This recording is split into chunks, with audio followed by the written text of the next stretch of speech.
Assalamualaikum warahmatullahi wabarakatuh. Selamat pagi dan selamat siang. Kembali bertemu lagi dengan saya Bu Sinta di pelajaran sosiologi, pembelajaran jarak jauh. Kita masuk ke bab konflik. Kita lanjut ke materi sebelumnya yaitu bentuk-bentuk konflik. Kali ini kita akan membahas tentang bentuk-bentuk konflik menurut para ahli. Ahli apa sih? Ahli sosiologi. Oke. Kita bahas satu persatu. Yang pertama dari Kurt Lewin. Yang pertama ada konflik positif-positif. Maksudnya apa nih? Ada gambar plus, ada gambar aku, kanan kirinya ada gambar plus. Maksudnya ketika dalam diri kita itu ada konflik batin untuk memilih antara dua hal yang kita senangi. Misalnya, wah saya keterima di UGM dan keterima di ITB. Dua hal itu kan pasti sangat disenangi kita. Terus kita ada konflik batin, aku mau kuliah di kok APKP, aku tak juga lur-lur ini kan nggak mungkin kalian kuliah ke Jogja sama ke Bandung dalam waktu bersamaan. Jadi itu harus kalian pilih. Itu contoh konflik positif. Kemudian biasanya ini yang suka double, gebetannya double, terus bingung mau milih yang mana, ini juga masuk ke konflik positif. Kemudian konflik negatif adalah dua pilihan tidak disenangi. Misalnya ketika bangun pagi, kalian pilihan kalian ada dua. Biasanya nggak suka. Ini sebenarnya pekerjaan yang bagus, tapi biasanya pada nggak suka nih. Gue bangun pagi disuruh milih antara pelajaran daring apa resek-resek omah. Ada sih yang suka. Tapi ada juga yang wah enak kabeh mending turu. Di situ ketika kita mengalami hal seperti itu disebut konflik negatif. Ada dua pilihan yang tidak disenangi. Walaupun itu sebenarnya kegiatan yang positif. Kemudian ada konflik positif negatif. Maksudnya gimana nih? Di dalam satu hal ini ada dua hal positif, ada dua hal negatif. Kita milih satu hal. Tapi dalam satu hal itu ada sisi positif dan negatifnya. Contohnya seperti ini. Kalau kalian mau beli tas yang mahal, sisi positifnya adalah pasti itu tasnya bagus. Tapi sisi negatifnya duit kita jadi habis. Tapi kalau kita mau beli tas yang murah, mungkin duit kita jadi aman lah, masih ada sisa uang. Tapi sisi negatifnya tasnya jadi gampang rusak. Contohnya seperti itu. Oke, itu menurut Kurt Lewin. Ini penjelasan dari gambar ini. Kita lanjut ke konflik menurut Louis Althusser. Yang pertama ada berdasarkan bentuknya, yaitu konflik realistis, yaitu kekecewaan atas tuntutan. Kita punya tuntutan, kita punya keinginan. Ketika itu tidak sesuai dengan keinginan kita, nah kita akan menimbulkan rasa kecewa. Itu disebut dengan konflik realistis. Tapi ada yang non realistis. Contohnya menggunakan jasa ilmu gaib. Pernah dengar istilah cinta ditolak dukun bertindak? Itu termasuk contoh dari konflik non realistis. Bahkan kalau di zaman pemilu, itu kalau kalian mengamati di daerah kalian, tapi saya kurang tahu ya daerah kalian gimana. Di daerah saya itu bahkan ketika ada pemilihan lurah, itu kalau antara 2 atau 3 kubu saling bersih tegang, bisa menggunakan jasa ilmu gaib melalui dukun misalnya. Waktu itu saudara saya sedang maju lurah dan pihak lawan itu menyerang dengan hal-hal gaib. Contohnya di depan rumah itu dikasih kembang-kembang, kemudian dikasih hal-hal gaib yang berseliweran di sekitar rumah, seperti itu. Itu contoh dari konflik non realistis ya. Selanjutnya ada konflik berdasarkan tempat terjadinya. Yang pertama in group, yaitu dalam kelompok itu sendiri. Misalnya dalam suatu intern organisasi OSIS. Di situ ada konflik. Tapi orang luar nggak perlu tahu. Itu namanya konflik in group. Tapi kalau konflik out group, itu antara satu kelompok dengan kelompok lain. Misalnya ada bersih tegang. Itu contoh out group. Jadi sudah berhubungan dengan luar grup atau luar kelompok itu sendiri. Kita lanjut ke Ralph Dahrendorf. Yang pertama, konflik antara peranan sosial, melawan banyak peran dalam diri kita sendiri. Kalian tuh sebagai anak di rumah harus membantu orang tua, ada yang sambil kerja sambilan buat beli kuota. Terus kalian masih jadi seorang siswa yang tugasnya banyak, harus presensi tiap hari, harus mengerjakan tugas, harus belajar. Ternyata peran kita sebagai manusia itu banyak banget. Belum di rumah ada yang jadi ketua Karang Taruna misalnya, atau ada yang jadi anak pramuka yang harus tetap aktif dalam kegiatan pramuka. Nah, di situ ketika kita kadang-kadang peran kita tuh bertabrakan, kita bingung mau bagi waktu. Di situ ada konflik dalam diri kita sendiri, contohnya seperti itu. Kemudian konflik antar kelompok sosial, tadi sudah hampir sama yang tadi, berarti antara kelompok satu dan kelompok yang lain. Konflik antar kelompok terorganisasi dan tidak terorganisasi. Contoh, kalau demo itu kan yang dituntut adalah pihak pemerintah misalnya. Pemerintah itu kan kelompok yang terorganisasi. Kemudian yang demo anarki itu kadang-kadang mereka langsung datang, langsung main lempar dan sebagainya. Itu adalah kelompok yang tidak terorganisasi. Beda sama demo aksi damai ya. Kalau aksi damai itu mereka terorganisir, datang dengan baik-baik menyuarakan tuntutan tanpa kekerasan, seperti itu. Kemudian konflik antar satuan nasional. Berarti ini kaitannya udah dalam suatu negara. Dalam satu negara itu antar organisasi penting dalam negara, atau bahkan nanti bisa menjadi konflik nasional, konflik negara yang besar, itu adalah contoh konflik antar satuan nasional. Kita lanjut, menurut Mayor Polak, tadi hampir sama juga konflik antar kelompok, kemudian ada konflik intern dalam kelompok, hampir sama juga konfliknya dalam kelompok itu sendiri. Konflik antar individu, ada dua orang berteman berantem atau dua pasangan lagi berantem, itu individu dan individu, berarti satu orang dengan satu orang. Kemudian konflik inter individu, berarti dalam diri kita sendiri. Kita tuh kadang suka konflik dengan diri kita sendiri. Aku ki pengen ngene, yang kok ora iso. Aku ki pengen dadi cah sregep, yang kok kenyataannya rebahan terus. Nah, itu adalah konflik intern dalam diri kita sendiri. Kita tuh berusaha menjadi lebih baik. Kita melawan sisi negatif kita. Kita pengen jadi yang masa depan kita tuh cerah. Harus melawan rasa malas. Itu contoh dari konflik intern individu. Kita lanjut ke James A.F. Stoner dan Charles Wonkel. Yang pertama, konflik intrapersonal. Ada. Nah, seorang manusia itu memiliki konflik intrapersonal dan interpersonal. Kalau intrapersonal itu dengan dirinya sendiri, kayak yang sebelumnya tadi saya jelaskan, kadang kita suka bertengkar dengan diri sendiri. Kalian malam-malam sendirian, nggak bisa tidur, pasti overthinking. Kalian suka bertengkar dengan diri kalian sendiri. Itu namanya konflik intrapersonal. Kemudian konflik interpersonal itu berarti kita konflik dengan orang lain, dengan orang yang selain diri kita. Jadi seorang manusia itu kadang dia bertengkar dengan dirinya sendiri, kadang dia bertengkar dengan orang lain, seperti itu. Kemudian ada konflik antar individu dengan kelompok. Berarti satu orang dengan satu kelompok tertentu. Ada yang misalnya dalam suatu kelompok masyarakat itu ada satu orang yang dikucilkan gara-gara nggak disukain. Nah, satu orang ini kan individu, sedangkan kelompok masyarakat itu RT misalnya, atau satu desa, gitu.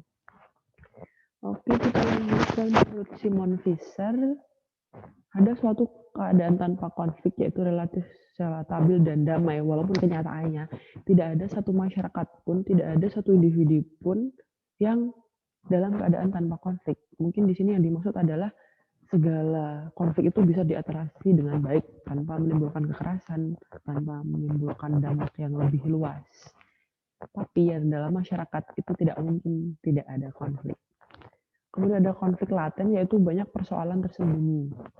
Mungkin ada suatu hubungan masyarakat atau keluarga yang sebenarnya tuh kelihatannya tuh landai-landai aja, sebenarnya tuh aman, tapi ternyata di balik itu tuh banyak konflik yang tersembunyi, persoalan yang tersembunyi yang tidak pernah dimunculkan, tapi nanti kalau sekali dimunculkan bisa menjadi suatu permasalahan yang besar. Tuh. Ada konflik terbuka, yaitu konfliknya tuh kelihatan, berakar tuh maksudnya jelas ini tuh penyebabnya apa, kemudian nyata. Ini yang biasa sering kita lihat, konflik-konflik di televisi misalnya, konflik politik, konflik. Nah, contohnya ini lagi banyak konflik gara-gara COVID. COVID itu konfliknya mengarah ke banyak hal ya.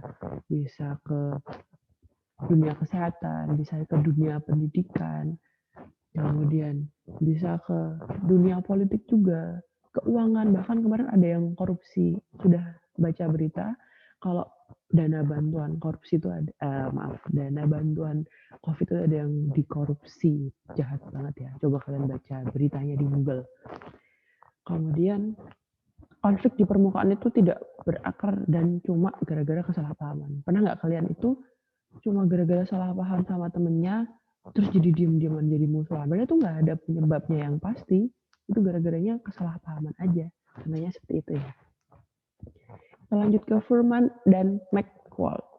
Yang pertama ada konflik destruktif. Destruktif itu sifatnya merugikan atau merusak. Ini sebagian besar konflik sifatnya seperti ini ya. Peperangan, kemudian pertengkaran, itu sifatnya merugikan. Bikin kita jadi bermusuhan, hubungannya tidak baik, bahkan peperangan itu bisa merusak harta benda. Kemudian konflik konstruktif itu sifatnya membangun. Emang ada konflik yang sifatnya membangun? Emang ada konflik yang sifatnya positif? Pasti ada dong. Pernah nggak kita itu setelah konflik, bertengkar, gara-gara kesalahpahaman, tapi setelah kesalahpahamannya udah clear, udah selesai, terus hubungannya menjadi tambah lebih erat. Itu pasti pernah ngalamin semuanya. Kita lanjut ke Sujono Sukanto. Yang pertama konflik pribadi, konflik dalam diri kita sendiri, sama kayak tadi. Ada konflik rasial. Rasial itu berdasarkan sifat, ciri-ciri fisik ras, bangsa, suku bangsa, dan sebagainya. Berarti ini konfliknya itu antar ras. Kemarin pernah ada demo dari orang Papua yang saya tahun berapa lupa, itu mahasiswa Papua yang dikatain sangat tidak baik, dikatain monyet sama salah satu orang, dan itu menimbulkan konflik yang sangat besar karena masyarakat Papua itu pada demo menuntut keadilan. Masyarakat Papua yang nggak mau lah dikata-katain yang tidak baik, karena semua manusia itu entah dari ras apapun itu semuanya sederajat, nggak ada yang lebih bagus, nggak ada yang lebih tinggi, ada yang lebih rendah, semua ras itu sama-sama ciptaan Tuhan. Kemudian ada konflik antar kelas sosial. Kalau ada kaitannya kelas sosial berarti ada tingkatannya, ada stratanya. Ini pasti ada yang lebih rendah, ada yang lebih rendah, ada yang lebih tinggi. Contohnya ada jabatan itu pasti ada yang lebih rendah, ada yang lebih tinggi. Bisa juga jabatan struktural, jabatan dalam suatu pekerjaan, dalam suatu pemerintahan. Nah, seperti itu. Itu ada tingkatannya. Kalau konflik politik itu banyak macamnya, bisa kita lihat kalau pemilihan presiden, pemilihan kepala daerah, itu kelihatan banget yang namanya konflik politik. Kemudian kalau konflik internasional itu biasanya sudah antar negara, entah konflik apapun, entah itu peperangan, entah itu perebutan sumber daya alam, entah itu karena faktor ekonomi dan sebagainya. Mungkin yang suka drakor paham ya, kok bisa sih Korea Utara sama Korea Selatan pisah, terus konfliknya tuh kayak gimana sih? Biasanya kita drakor tahu nih. Gitu. Kemudian menurut Sutopo, yang pertama ada konflik tujuan, yaitu ada dua tujuan yang kompetitif. Saya pengen jadi juara kelas misalnya, tapi teman saya yang lain tuh pengen jadi juara kelas. Pasti kita akan berkompetisi buat bodoh-bodoh menjadi ranking gitu. Tapi ketika ternyata saya jadinya ranking 2 sih, nggak apa-apa, karena kita sudah belajar dengan gigih. Tapi ada yang karena jadi ranking 2 terus dia jadi musuhan sama yang ranking 1. Tapi nggak boleh seperti itu ya. Tapi itu yang namanya konflik. Kemudian konflik peranan, karena manusia banyak peran, tadi sudah kita bahas juga hampir sama, manusia itu memiliki banyak peran sehingga kadang konflik. Saya di rumah sebagai anak orang tua saya yang harus wajib membantu orang tua, tapi saya juga ketika WFH saya harus mengajar, rekap presensi, koreksi tugas kalian, bikin materi, bikin video dan sebagainya. Kadang-kadang tuh saya dibilang dolan HP we, dolan laptop we, mama ki ya ngerewangi orang tua. Tapi saya juga tetap bantu, cuma kadang kan saya kalau udah fokus sama kerjaan saya sih udah nggak toleh kanan kiri, udah lupa pegang sapu, lupa cuci piring, lupa cuci sepatu dan sebagainya. Tapi ya tinggal bagaimana kita bagi waktunya aja. Kemudian konflik nilai karena perbedaan nilai dimiliki individu. Nilai itu adalah anggapan baik dan buruk, benar atau salah. Pandangan benar atau salah satu orang dengan orang yang lain itu pasti berbeda. Kecuali kaitannya dengan agama dan undang-undang ya. Dengan agama dan undang-undang itu jelas mana yang baik, mana yang buruk, mana yang benar, mana yang salah. Tapi untuk hal-hal sepele, pernah nggak kalian bertengkar sama anggota keluarga misalnya ya? Gara-garanya sepele banget yang noto won menata tempat.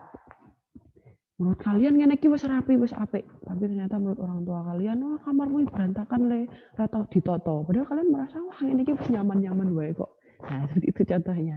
Itu namanya konflik nilai. Kemudian konflik kebijakan, ketidaksetujuan terhadap kebijakan. Ini yang sering bikin terjadinya demo kayak gini, karena ketika pemerintah menentukan suatu kebijakan, kemudian masyarakat merasa itu tidak adil, maka muncullah demo-demo masyarakat untuk menuntut agar kebijakannya ini dirubah. Seperti itu. Kemudian kita lanjut ke fungsi konflik sosial. Jadi kita sudah bahas bentuk, kita lanjut ke fungsi konflik sosial. Menurut Louis Althusser, yang pertama meningkatkan solidaritas kelompok. Solidaritas itu adalah rasa kebersamaan, rasa kesatuan. Kemudian yang kedua melahirkan kohesi dalam bentuk aliansi gitu, seopo alien gitu kan. Kita ada penjelasannya. Kohesi sosial itu adalah kekuatan yang berlaku pada anggota suatu masyarakat atau kelompok untuk tinggal di dalamnya, sehingga membentuk aliansi, yaitu gabungan antara dua kelompok menjadi satu yang bertujuan sama. Kemudian yang ketiga ada menggugah masyarakat tuh yang semulanya pasif menjadi aktif. Ketika ada suatu kelompok yang tadinya luah lah bodo amat, tapi ada konflik, kemudian bahu membahu untuk menyelesaikan konflik. Ada juga yang bahu-membahu untuk julid. Nah, itu macam-macam bahu-membahunya. Kemudian yang keempat ada fungsi komunikasi. Ketika ada konflik, kemudian ingin dibicarakan baik-baik untuk menyelesaikan, itu masuk ke fungsi komunikasi. Kita lanjut ke dampak konflik sosial. Di sini dampaknya ada yang positif, ada yang negatif. Kita ke yang dampak negatif dulu. Yang pertama ada kerusakan harta benda. Jelas kalau ada suatu peperangan, perang antar suku, perang antar negara, sampai dibom, ditembak, mati, itu pasti menimbulkan kerusakan harta benda dan banyak korban jiwa.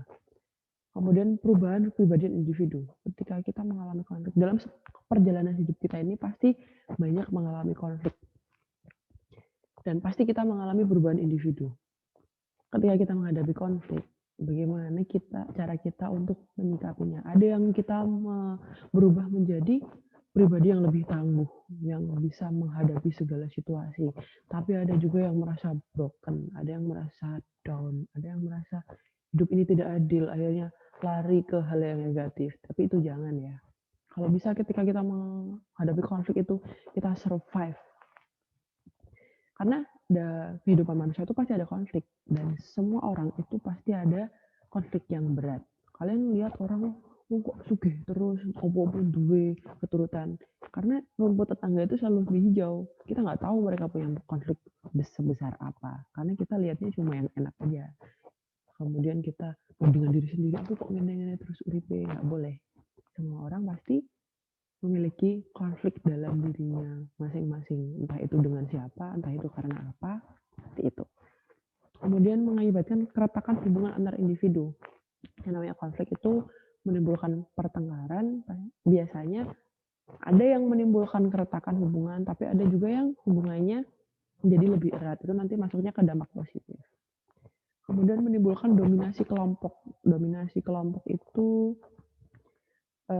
mendominasi itu berarti lebih berkuasa. Yang pertama ada genosida atau pemusnahan kelompok tertentu. Kemudian ada pengusiran, perbudakan, segregasi atau pemisahan paksa dan asimilasi. Ini saya ada contoh genosida. Tadi apa genosida? Pemusnahan kelompok tertentu. Yang pertama ada pembantaian bangsa Kanaan oleh bangsa Yahudi pada milenium pertama sebelum Masehi. Ini konflik pada pelajaran sejarah ya. Kemudian ada pembantaian bangsa Helvetia oleh Julius Caesar pada abad pertama sebelum Masehi. pembantaian suku bangsa Keltik oleh bangsa Anglo-Sakson di Britania dan Irlandia sejak abad ke-7. Ini daerah-daerah di Eropa ya.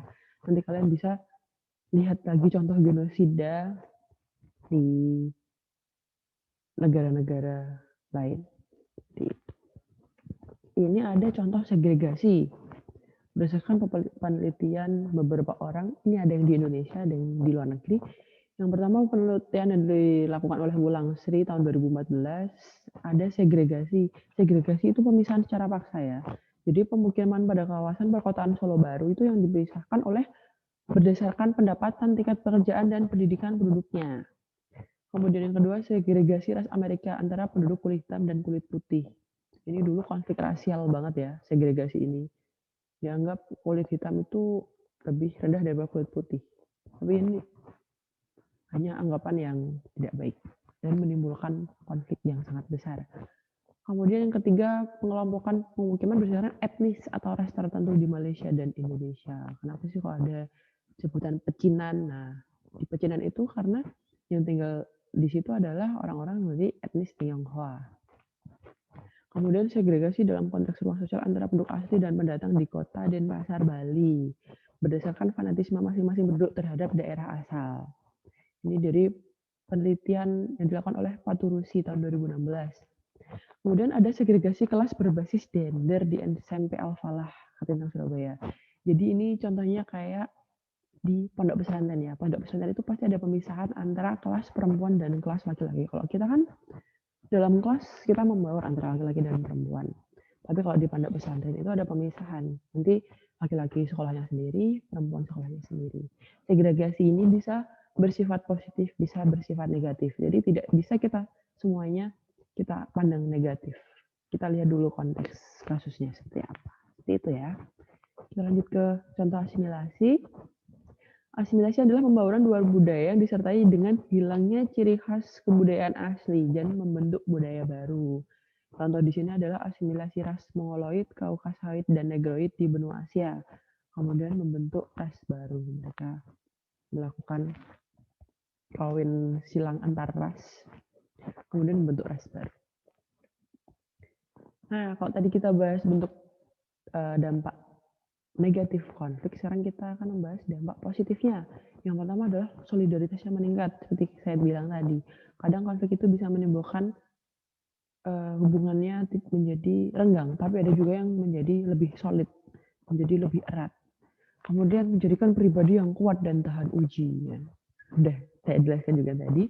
Kemudian munculnya kesepakatan hidup baru dalam masyarakat. Setelah terjadi konflik, ternyata muncul kesepakatan-kesepakatan baru, kebijakan-kebijakan baru yang lebih baik, yang untuk keadilan bersama, untuk kenyamanan bersama. Kemudian warga yang pasif menjadi aktif, mengarahkan pada inovasi dan perubahan. Inovasi itu suatu penemuan baru yang berbeda dan dari yang sudah ada atau sudah dikenal sebelumnya.